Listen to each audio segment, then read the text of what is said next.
ಯಾವೊಬ್ಬ ನಾಯಕರು ಖಂಡಿಸ್ತಾರೆ? ನೋಡಿ, 2 ದಿನ ಬಹಳಷ್ಟು ಸ್ವಲ್ಪ ನೋಡಕ್ಕೆ ಶರಣಾಗಿದೆ. ಯಾಕಂತಂದ್ರೆ ನನಗೆ ಒಂಥರ ಶಾಕಿಂಗ್ ನ್ಯೂಸ್. ಯಾವತ್ತೂ ಕೂಡ ಯಾರ ಕಡೆಯಿಂದ ಸರಿದ್ರು ಅಂತ ಅನಿಸ್ಕೊಂಡಿಲ್ಲ. ಯಾಕಂದ್ರೆ ಅನ್ಯಾಯದ ವಿರುದ್ಧ ಹೋರಾಟ ಮಾಡಿಕೊಂಡೆ ಇಲ್ಲಿವರೆಗೆ ಬಂದಿದ್ದೀನಿ. ನನ್ನ ಕರಿಯರ್ ಏನು ರೆಡ್ ಕಾರ್ಪೆಟ್ ಏನಿಲ್ಲ. 26 ವರ್ಷ ಸಂಘರ್ಷ ಮಾಡಿ ಈ ಮಟ್ಟಕ್ಕೆ ಬಂದಿದ್ದೀನಿ. ಆದರೆ ಬಿಜೆಪಿಯ ಎಲ್ಲ ನಾಯಕರನ್ನ ನೋಡಿದ್ರೆ ನನಗೆ ನಿಜವಾಗ್ಲೂ ಒಂದ್ ಕಡೆ ಅವ್ರ ಬಗ್ಗೆ ಮರಕ್ ಹುಟ್ಟುತ್ತೆ. ಇನ್ನೊಮ್ಮೆ ಹೇಳಬೇಕು ಅಂದ್ರೆ ನಾಚಿಕೆ ಆಗುತ್ತೆ.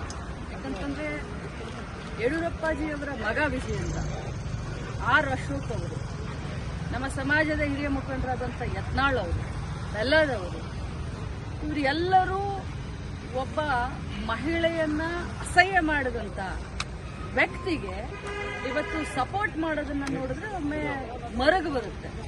ರಾಜಕಾರಣಕ್ಕೋಸ್ಕರ, ತಮ್ಮ ಪಕ್ಷಕ್ಕೋಸ್ಕರ ಬಾಯಿ ತೆಗೆದ್ರೆ ರಾಮ ರಾಮ ರಾಮ ಅಂತ ಹೇಳುವಂತ ಬಿಜೆಪಿಗೆ ನಾಚಿಕೆ ಆಗಬೇಕು. ಹೇಳಿದ್ದು ಅವರು, ಅನಿಸ್ಕೊಂಡವಳು ನಾನು. ಇವತ್ತು ಇಡೀ ರಾಜ್ಯದಲ್ಲಿ ಹಾರ ತುರಾಯಿ ಹಾಕಿ ವೈಭವೀಕರಣ ಮಾಡಿಸ್ಕೊಳ್ತಾ ಇದ್ದಾರೆ ಸಿ.ಟಿ. ರವಿ ಅವರು. ಅವರಿಗೆ ಆತ್ಮ ಸಾಕ್ಷಿ ಅಂತ ಏನಾದರೂ ಇದ್ರೆ, ಅವರು ತಾಯಿಯ ಮಗ ಆಗಿದ್ರೆ, ಅವರ ಹೆಂಡತಿ ಇದ್ರೆ, ಅವ್ರಿಗಾದ್ರೂ ಅಟ್ಲೀಸ್ಟ್ ಹೇಳಬೇಕು. ಅವರಿಗೆ ಅಪರಾಧಿ ಭಾವನೆ ಕಾಡ್ತಾ ಇದೆ. ಆದರೆ ಒಂದು ಮಾತನ್ನ ತಮ್ಮ ಮುಖಾಂತರ ಹೇಳಲಿಕ್ಕೆ ಬಯಸ್ತೇನೆ. ನಿಜ, ನನಗೆ 2 ದಿನ ಬಹಳಷ್ಟು ಆಘಾತವಾಗಿತ್ತು. ಆದರೆ ಅನ್ಯಾಯದ ವಿರುದ್ಧ ಹೋರಾಟ ನಾನು ನಿಲ್ಲಿಸೋದಿಲ್ಲ. ಮತ್ತೆ ನಾನು ಸಭಾಪತಿಯವರಿಗೆ ಮನವಿಯನ್ನ ಕೊಡ್ತೀನಿ. ಯಾಕಂತಂದ್ರೆ ಅವರು ತಮ್ಮ ಮಾಧ್ಯಮದಲ್ಲಿ ನೋಡಿದ್ದೀನಿ, ಅವ್ರು ಹೇಳಿದ್ದಾರೆ, ಇವತ್ತು ಬೆಳಗ್ಗೆ ಹೇಳಿದ್ದಾರೆ, ನಿನ್ನೆ ಹೇಳಿದ್ದಾರೆ, ನಮ್ಮ ಸದನದಲ್ಲಿ ನಮ್ಮ ಏನು ರೆಕಾರ್ಡಿಂಗ್ ಇದಿರುತ್ತೆ ಅದು ಮ್ಯೂಟ್ ಆಗಿತ್ತು, ನನಗೆ ಬರಲಿಲ್ಲ, ಆದರೆ ಮಾಧ್ಯಮದಲ್ಲಿ ಇದೆ ಅಂತ ಹೇಳಿದ್ದಾರೆ. ನನ್ನ ಹತ್ರ ಕೂಡ ಸಾಕ್ಷಿ ಇದೆ. ನಾನು ಕೂಡ ಸಾಕ್ಷಿಯನ್ನ ರಿಲೀಸ್ ಮಾಡ್ತೀನಿ. ಯಾವುದೇ ಕಾರಣಕ್ಕೂ ಸಿ.ಟಿ. ರವಿ ಅವರನ್ನ ಕ್ಷಮಿಸುವಂತ ಕ್ರಮೇನೇ ಇಲ್ಲ. ನಾನು ಹೋರಾಟ ಮಾಡ್ತೀನಿ. ಇಡೀ ಮಹಿಳಾ ಕುಲಕ್ಕೆ ಏನು ಅವರು ಇವತ್ತು ಅನ್ಯಾಯ ಮಾಡಿದ್ದಾರೆ, ಈ ಪದವನ್ನ ಬಳಸಿದ್ದಾರೆ, ಅವರಿಗೆ ಶಿಕ್ಷೆ ಆಗುವವರೆಗೂ ಈ ಲಕ್ಷ್ಮೀ ಹೆಬ್ಬಾಳ್ಕರ್ ಸುಮ್ಮನೆ ಕೂರೋದಿಲ್ಲ ಅಂತ ಹೇಳಲಿಕ್ಕೆ ಬಯಸ್ತಾರೆ. ಸಭಾಪತಿಯವರಿಗೆ ಮನವಿ ಮಾಡ್ತೀನಿ, ಮಾನ್ಯ ಮುಖ್ಯಮಂತ್ರಿಗಳಿಗೆ ಮನವಿ ಮಾಡ್ತೀನಿ.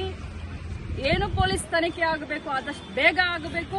FSL ರಿಪೋರ್ಟ್ ಬರಬೇಕು. ಅವ್ರು ಏನೇನು ಇವತ್ತು ಇಡೀ ರಾಜ್ಯದ ಎದುರುಗಡೆ ಇವತ್ತು ಸಿ.ಟಿ. ರವಿ ಅವರು ಒಂದು ದೇವರು ಅನ್ನುವಂತ ಏನೊಂದು ಪೋರ್ಟ್ರೇಟ್ ಮಾಡ್ತಾ ಇದ್ದಾರೆ ಬಿಜೆಪಿಯವರು, ಅದು ಅವರ ಮುಖವಾಡ, ಗೋಮುಖ ವ್ಯಾಘ್ರಗಳು ಇವರೆಲ್ಲ. ಒಬ್ಬ ಮಹಿಳೆಯನ್ನ ಒಂದು ಸದನದಲ್ಲಿ ಈ ಮಟ್ಟಕ್ಕೆ ಮಾತಾಡಿದ್ರೆ ಅದನ್ನ ಅವರ ಬೆನ್ನಿಗೆ ನಿಂತ್ಕೊಳ್ತಾರೆ, ಪ್ರಶಂಸೆ ಮಾಡ್ತಾರೆ. ಯಾರಾದ್ರೂ ಒಬ್ರು ಅದನ್ನ ಖಂಡನೆ ಮಾಡಿದ್ರ? ಒಬ್ರು ಯಾರಾದ್ರೂ ಅದನ್ನ ಕ್ಷಮೆ ಕೇಳಿದ್ರ? ಉಲ್ಟಾ ಚೋರ್ ಕೊತ್ವಾಲ್ ಕೋ ಡಾಟೆ ಅಂತ ಹೇಳೋ ಹಾಗೆ ಊರೂರಿಗೆ ನಿಲ್ಸಿ ಇವ್ರು ಮೆರವಣಿಗೆ ಮಾಡ್ಕೊಳ್ತಾರ? ಏನಾಗಿದೆ ಅವ್ರಿಗೆ ಗಾಯ? ಎಷ್ಟಾಗಿದೆ ಗಾಯ? ಎಷ್ಟು ಹೊಲಿಗೆ ಬಿದ್ದಿದಾವೆ ಅವ್ರಿಗೆ? ಪಟ್ಟಿ ಸುತ್ಕೊಳ್ತಾರ? ಏನು ಬೇರೆಯವ್ರ ಕಣ್ಣಿಗೆ ಪಟ್ಟಿ ಕಟ್ಟದೇನಂತ ತಿಳ್ಕೊಂಡಿದ್ದೀರಾ ನೀವು? ಸಿ.ಟಿ. ರವಿ ಅವರೇ, ನೀವು ನನಗೆ ಆ ಪದವನ್ನ ಬಳಸಿದ್ದೀರಾ, ಅದರಿಂದ ಇವತ್ತು ನನ್ನ ಮನ ನೊಂದಿದೆ. ಆದ್ರೆ ಇಂಥ 100 ಸಿ.ಟಿ. ರವಿಯನ್ನ ಎದುರಿಸ್ತೀನಿ. ನನ್ನ